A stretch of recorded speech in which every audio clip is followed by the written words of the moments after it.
الحمد لله رب العالمين والصلاة والسلام على سيد الأنبياء والمرسلين نبينا محمد وعلى آله وصحبه أجمعين أما بعد.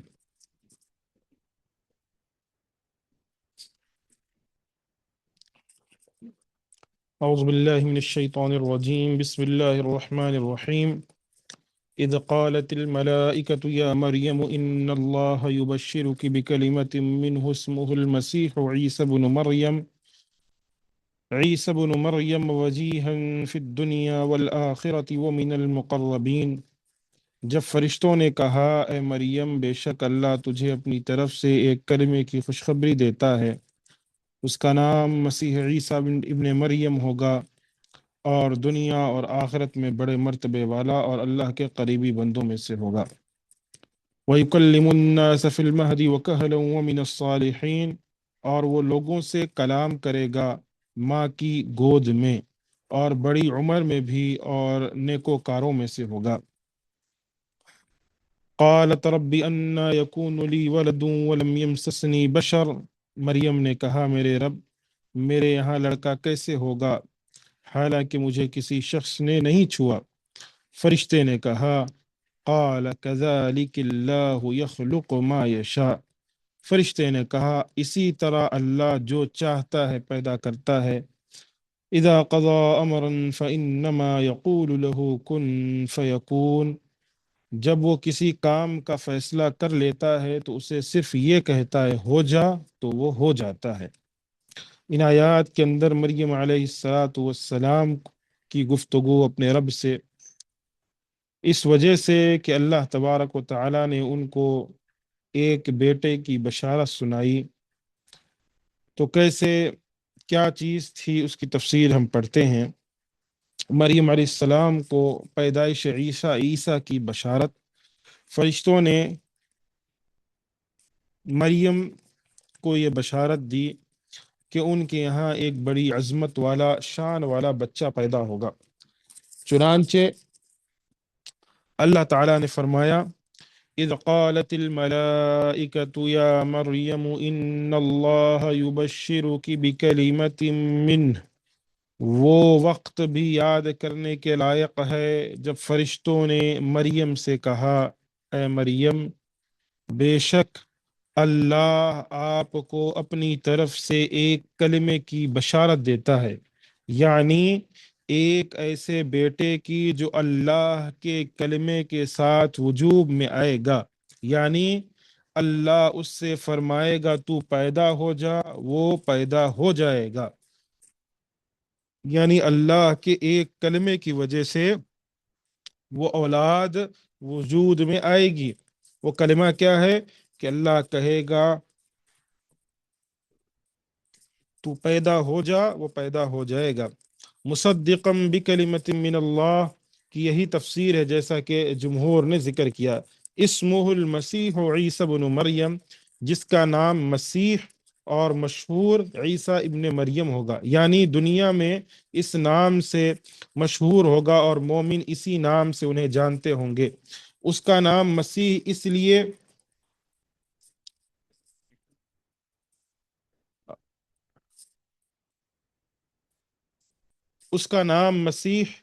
اس لیے تھا کہ جب بیماریوں میں مبتلا لوگوں کے جسم پر ہاتھ پھیرتے تو اللہ کے حکم سے صحت یاب ہو جاتے۔ فرمان الہی ہے عیسی بن مریم میں عیسیٰ کی نسبت ماں کی طرف اس لیے کی گئی ہے کہ آپ کا کوئی باپ نہ تھا۔ ٹھیک ہے، سمجھ میں آیا؟ مسیح اس لیے تھا کیونکہ آپ جس کے بیماریوں کے جو بیمار ہے ان پر، یعنی جو لوگ بیماری میں مبتلا ہے ان پر ہاتھ پھیرتے اور وہ صحت یاب ہو جاتے اللہ کے حکم سے۔ اور پھر عیسیٰ بن مریم کیوں پڑھا؟ کیونکہ عیسیٰ کی نسبت ماں کی طرف ہے، کیونکہ عیسیٰ علیہ السلام کے کوئی والد نہیں تھے۔ وجیہاً فی الدنیا والآخرۃ ومن المقربین، اور وہ دنیا اور آخرت میں بڑے مرتبے والا اور اللہ کے قریبی بندوں میں سے ہوگا، یعنی دنیا میں انہیں اللہ تعالیٰ کے ہاں عزت و وجاہت اور بلند مرتبہ حاصل ہوگا۔ اللہ انہیں وحی شریعت سے نوازے گا، ان پر کتاب نازل فرمائے گا دیگر نعمتوں سے سرفراز فرمائے گا۔ آخرت میں اللہ کے یہاں ان لوگوں کی شفاعت کریں گے جن کے بارے میں شفاعت کی اللہ اجازت عطا فرمائے گا، اور ان کے اولو العزم پیغمبر بھائیوں کی طرح ان کی شفاعت کو بھی قبول فرمائے گا۔ صلوات اللہ وسلامہ علیہم اجمعین۔ ماں کی گود میں عیسیٰ علیہ الصلاۃ والسلام گفتگو کریں گے۔ اس آیت میں اللہ نے ارشاد فرمایا وَيُكَلِّمُ النَّاسَ فِي الْمَهْدِ وَكَهْلًا، اور وہ ماں کی گود میں اور بڑی عمر کا ہو کر دونوں حالتوں میں لوگوں سے یکساں گفتگو کرے گا، یعنی معجزہ اور نشانی کے طور پر اپنی چھوٹی ہی عمر میں لوگوں کو اللہ وحدہ لا شریک کی عبادت کی دعوت دے گا، بڑی عمر میں بھی جب اللہ تعالیٰ ان کی طرف وہی نازل فرمائے گا۔ محمد بن اسحاق نے ابو ہریرہ سے روایت کیا ہے کہ رسول اللہ صلی اللہ علیہ وسلم نے ارشاد فرمایا ما تکلم مولود فی صغرہ الا عیسیٰ و صاحب جریج، عیسیٰ اور صاحب جریج کے علاوہ اور کسی بچے نے چھوٹی عمر میں گفتگو نہیں کی۔ جریج کون تھے؟ جریج ایک لمبا واقعہ ہے کہ انہوں نے گفتگو کی تھی اپنی چھوٹی ہی عمر میں۔ امام ابن ابو حاتم نے ابو ہریرہ رضی اللہ عنہ سے روایت کیا ہے کہ نبی نے فرمایا لم یتکلم فی المہد الا ثلاث، یعنی گود میں ماں کی گود میں صرف 3 بچوں نے گفتگو کی ہے۔ کون ہے وہ؟ عیسیٰ و صبی، یعنی عیسیٰ علیہ الصلاۃ والسلام، و صبی کان فی زمن جریج، اور جریج کے زمانے میں جو بچہ تھا وہ، و صبی آخر، اور اسی طریقے سے ایک اور بچہ، وَمِنَ الصَّالِحِينَ، نیکوکاروں میں ہوگا، یعنی وہ اپنے قول و عمل میں نیک ہوگا، اس کا علم صحیح اور صالح، اس کا علم صحیح اور عمل صالح ہوگا۔ جریج کا جو ہے اس میں 3 بچوں کا ذکر کیا گیا، غالباً ایک بچہ تو وہ ہے جو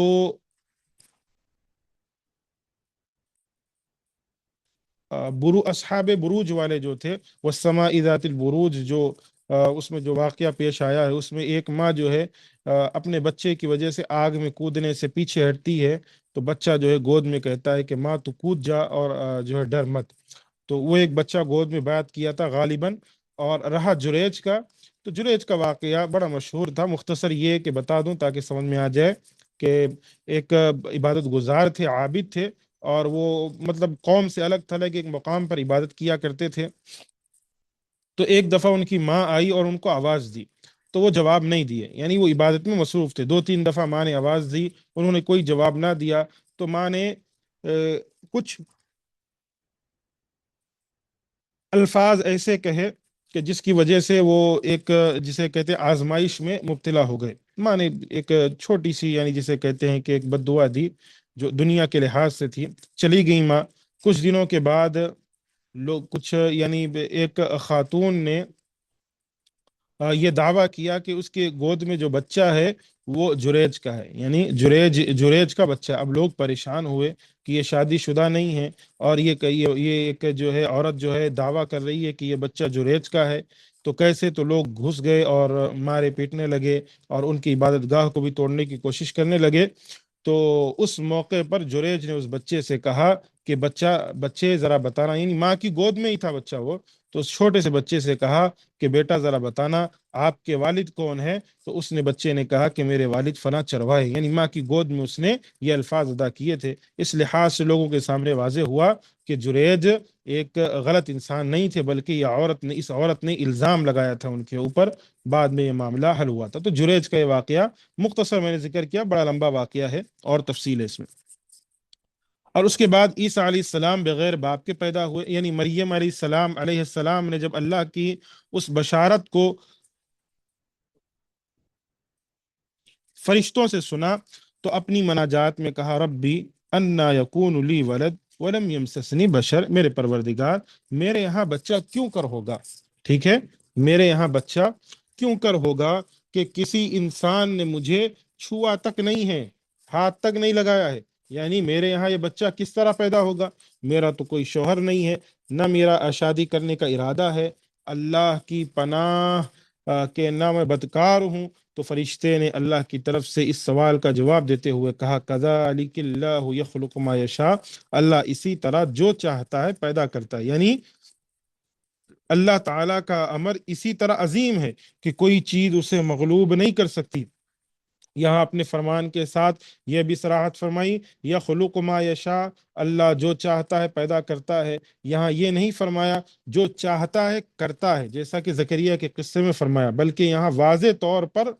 فرمایا کہ جو چاہتا ہے پیدا کرتا ہے، تاکہ کسی باطل پرست کے دل میں کوئی شبہ بھی باقی نہ رہے۔ اور مزید تاکید کے طور پر فرمایا اذا قضا امرا فانما یقول له کن فیکون، جب وہ کوئی کام کرنا چاہتا ہے تو ارشاد فرماتا ہے ہو جا، تو وہ کام ہو جاتا ہے۔ یعنی جب اللہ ارشاد فرماتا ہے کوئی چیز مؤخر نہیں ہو سکتی، بلکہ اس کے حکم کے بعد فوراً بعد وہ ہو جاتی ہے، جیسا کہ اس نے فرمایا وما امرنا الا واحدۃ کلمح بالبصر، اور ہمارا حکم تو آنکھ کے یعنی چھپکنے کی طرح ہے کہ ایک کلمہ ہی ہوتا ہے، یعنی ہم ایک ہی بار حکم دیتے ہیں، دو بار نہیں، وہ فوراً آنکھ جھپکنے، یعنی جسے کہتے ہیں آنکھ جھپکنے کی طرح ہو جاتی ہے، یعنی جسے ہم آنکھ جھپکتے ہیں اس سے بھی تیز، یعنی ویسے ہی فوراً ہو جاتی ہے جب اللہ تبارک و تعالیٰ کسی چیز کا حکم دیتا ہے۔ اور اس کے بعد آیت ہے، اللہ تبارک و تعالیٰ ارشاد فرماتا ہے وَيُعَلِّمُهُمُ الْكِتَابَ وَالْحِكْمَةَ وَالتَّوْرَاةَ وَالْإِنْجِيلَ وَرَسُولًا إِلَى بَنِي إِسْرَائِيلَ أَنِّي قَدْ جِئْتُكُمْ بِآيَةٍ مِّن رَّبِّكُمْ أَنِّي أَخْلُقُ لَكُم مِّنَ الطِّينِ كَهَيْئَةِ الطَّيْرِ فَأَنفُخُ فِيهِ فَيَكُونُ طَيْرًا بِإِذْنِ اللَّهِ وَأُبْرِئُ الْأَكْمَهَ وَالْأَبْرَصَ وَأُحْيِي الموتى بإذن الله وأنبئكم بما تأكلون وما تدخرون في بيوتكم إن في ذلك لآية لكم إن كنتم مؤمنين۔ اللہ اسے کتاب و حکمت، تورات و انجیل کی تعلیم دے گا، اور اسے بنی اسرائیل کی طرف اپنا رسول مقرر کرے گا، اور کہے گا بے شک میں تمہارے پاس تمہارے رب کی نشانیاں لے کر آیا ہوں، بے شک میں تمہارے لیے گارے سے پرندے کی شکل بناتا ہوں، پھر اس میں پھونک مارتا ہوں تو اللہ کے حکم سے وہ واقعی پرندہ بن جاتا ہے۔ میں اللہ کے حکم سے پیدائشی اندھے اور برس والوں کو اچھا کرتا ہوں، مردوں کو زندہ کرتا ہوں، اور میں تمہیں بتاتا ہوں جو کچھ تم کھاتے ہو، جو اپنے گھروں میں ذخیرہ کرتے ہو، بے شک اس میں تمہارے لیے بہت بڑی نشانی ہے اگر تم مومن ہو۔ وَمُصَدِّقًا لِمَا بَيْنَ يَدَيَّ مِنَ التَّوْرَاةِ وَلِأُحِلَّ لَكُمْ بَعْضَ الَّذِي حُرِّمَ عَلَيْكُمْ وَجِئْتُكُمْ بِآيَةٍ مِّن رَّبِّكُمْ فَاتَّقُوا اللَّهَ وَأَطِيعُونِ إِنَّ اللَّهَ رَبِّي وَرَبُّكُمْ فَاعْبُدُوهُ هَٰذَا صِرَاطٌ مُّسْتَقِيمٌ۔ پھر آگے اللہ تبارک و تعالیٰ ارشاد فرماتا ہے کہ اور میں اس کی تصدیق کرتا ہوں جو تورات مجھ سے پہلے، یعنی جو تورات مجھ سے پہلے نازل کی گئی، اور تاکہ میں تمہارے لیے بعض وہ چیزیں حلال کر دوں جو تم پر حرام کر دی گئی تھیں، اور میں تمہارے پاس تمہارے رب کی نشانیاں لے کر آیا ہوں، چنانچہ تم اللہ سے ڈرو اور میری اطاعت کرو، بے شک اللہ میرا اور تمہارا رب ہے، چنانچہ اسی کی عبادت کرو، یہی سیدھا راستہ ہے۔ یہاں پر اللہ تبارک و تعالیٰ نے عیسیٰ علیہ الصلاۃ والسلام کے تعلق سے ذکر فرمایا کہ اللہ نے ان کو معجزات نوازے، اور پھر وہ دعوت کا کام کرنے لگے۔ فرشتوں نے حضرت مریم کو ان کے بیٹے حضرت عیسیٰ کے بارے میں جو بشارت سنائی، اللہ اس کے ذکر کو مکمل کرتے ہوئے بیان فرما رہے ہیں وَيُعَلِّمُهُمُ الْكِتَابَ وَالْحِكْمَةَ، اور وہ اسے لکھنا پڑھنا اور دانائی سکھائے گا۔ ظاہر ہے کتاب سے یہاں مراد لکھنا ہے، اور حکمت کے بارے میں قبل ازیں سورہ بقرہ کی تفسیر میں بیان ہو چکا ہے، نہیں حکمت والی باتیں۔ وَالتَّوْرَاةَ وَالْإِنْجِيلَ، اور تورات اور انجیل۔ تورات سے مراد وہ کتاب جسے اللہ نے موسیٰ بن عمران علیہ السلام پر نازل فرمایا تھا، اور انجیل سے مراد وہ کتاب جسے اللہ نے عیسیٰ بن مریم پر نازل فرمایا۔ عیسیٰ علیہ السلام ان دونوں کتابوں کے حافظ تھے، یعنی تورات کے اور انجیل کے۔ ارشاد باری تعالیٰ ہے وَرَسُولًا إِلَى بَنِي إِسْرَائِيلَ، اور عیسیٰ علیہ السلام بنی اسرائیل کی طرف رسول ہو کر جائیں گے، یعنی اللہ نے رسول بنا کر ان کو بھیجا تھا بنی اسرائیل کی طرف۔ اور ہمارے نبی بنی اسرائیل میں سے نہیں تھے، بلکہ ہمارے نبی صلی اللہ علیہ وسلم بنو اسماعیل میں سے تھے، یعنی اسماعیل علیہ السلام کی اولاد میں سے تھے۔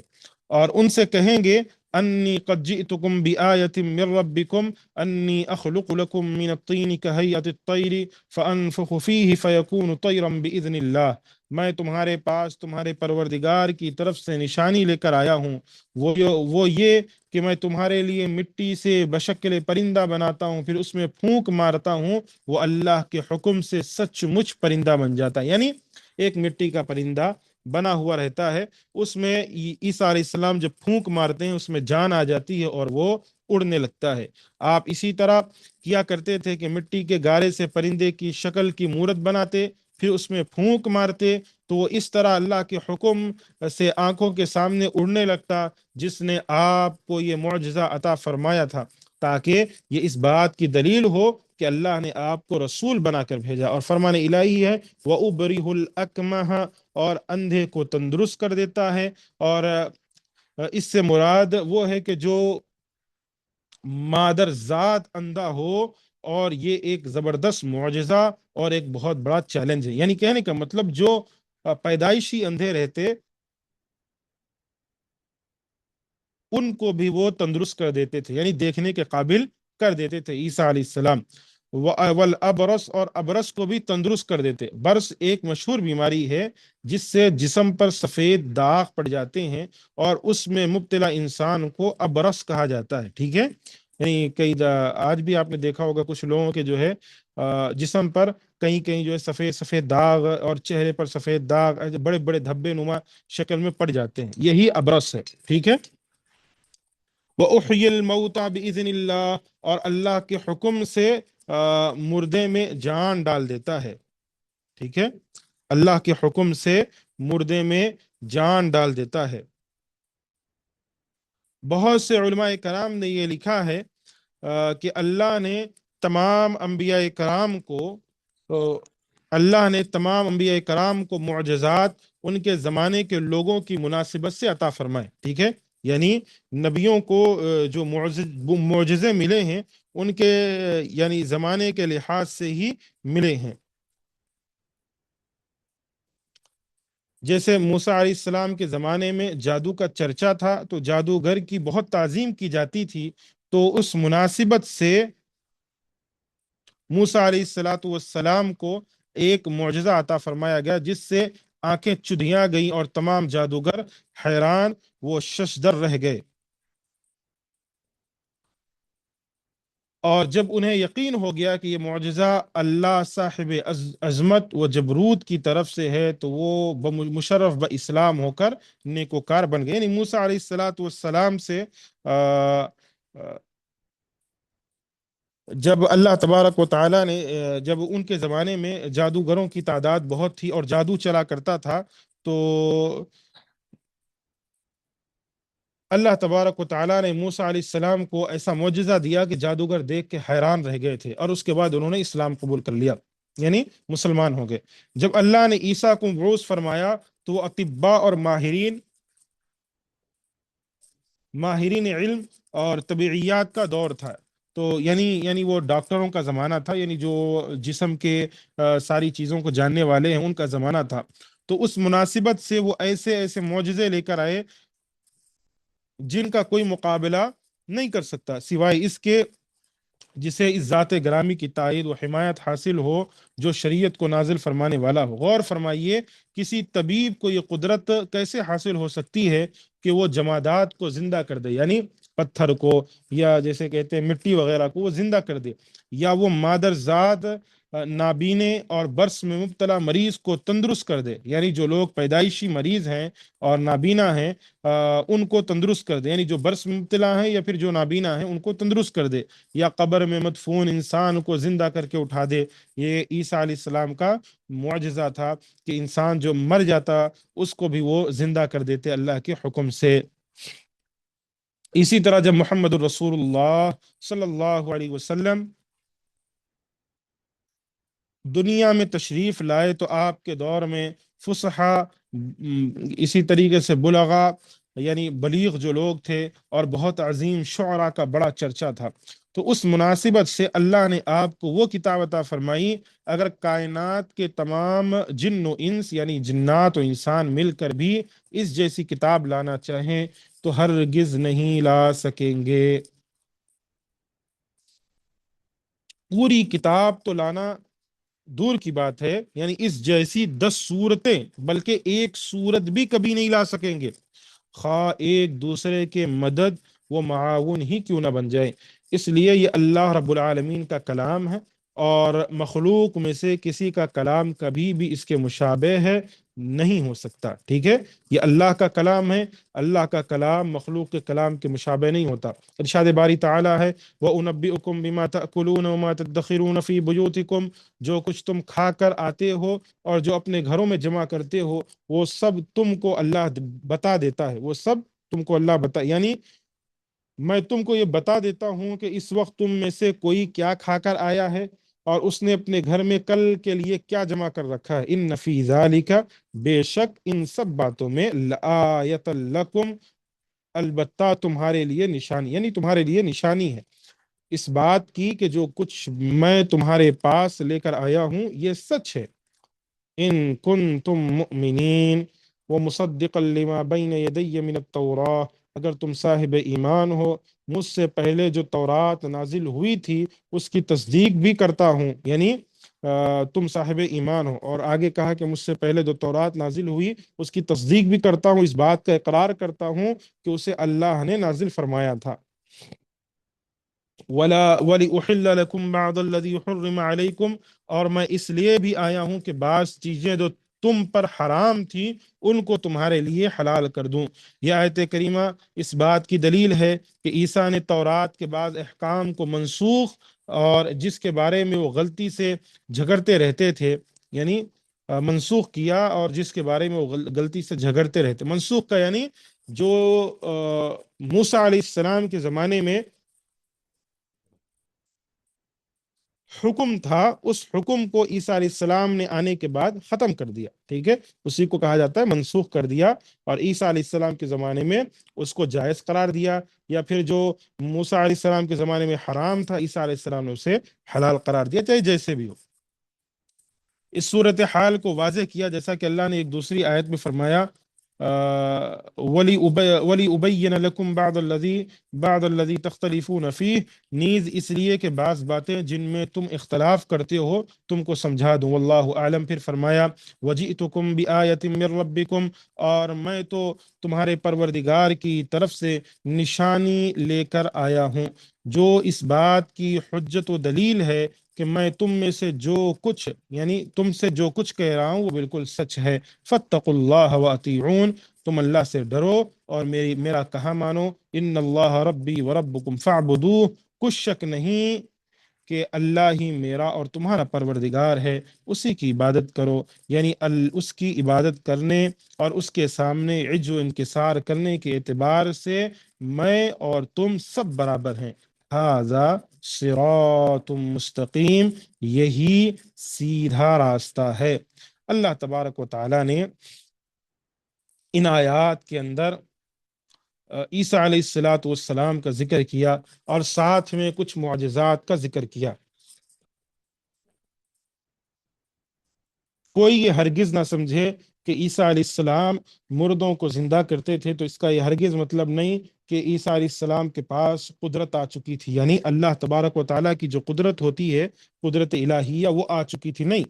وہ ایک معجزہ تھا جو اللہ نے عیسیٰ علیہ السلام کو دیا تھا۔ اور اسی طریقے سے عیسیٰ علیہ السلام بیماروں کو شفا یاب کرتے تو یہ ایک معجزہ تھا اللہ کی طرف سے، وہ خدا نہیں تھے،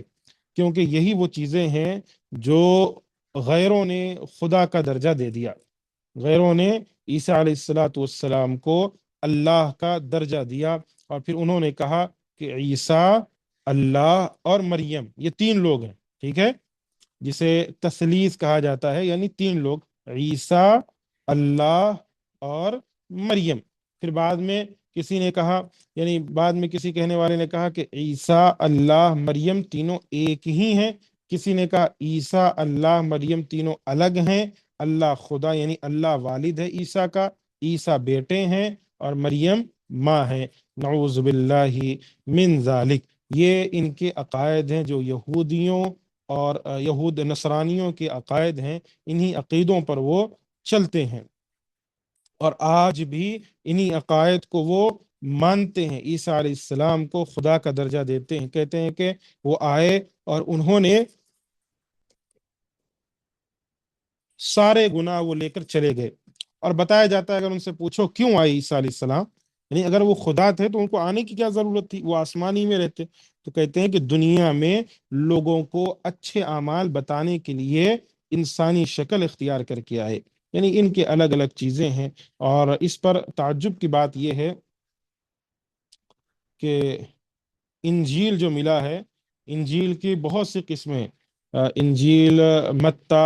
مرقس، لوقا، یوحنا، یہ سارے انجیل کے نام ہیں، ٹھیک ہے، یہ الگ الگ جو ہے انجیل ملا، پھر بعد میں متی، مرقس، لوقا، یوحنا، یہ سارے نام ہیں، یہ ماننے والے لوگ ان کو بھی مانتے ہیں۔ اور انجیل کی جب تدوین ہوئی، یعنی عیسیٰ علیہ السلام اس دنیا سے چلے گئے، ہمارا ایمان و عقیدہ کیا ہے عیسیٰ علیہ السلام کے بارے میں؟ کہ وہ زندہ، اللہ نے ان کو آسمان کی طرف اٹھا لیا، ٹھیک ہے، ابھی وفات نہیں پائے ہیں، ابھی ان کا انتقال، یعنی جسے کہتے ہیں کہ جو وفات پا جانا، ابھی نہیں ہوا ہے، وہ زندہ آسمانی دنیا پہ اٹھا لیے گئے۔ قرب قیامت اللہ تبارک و تعالیٰ ان کو بھیجے گا،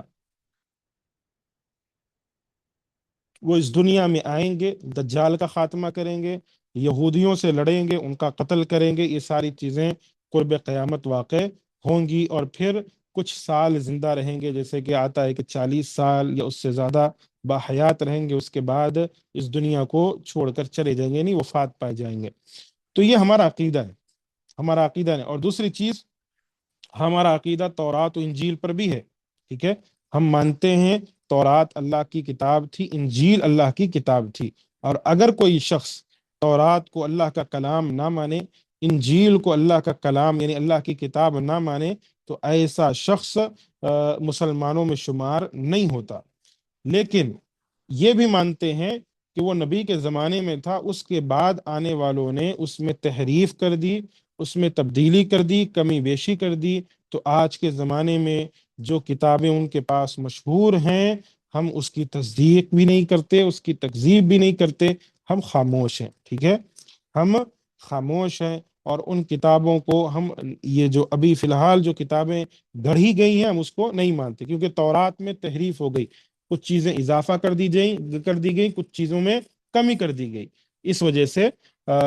تورات اور انجیل دونوں میں۔ لیکن اصل کتاب یعنی اللہ کی طرف سے نازل کردہ وہ کتاب ہے یا نہیں ہے، اس پر تمام مسلمان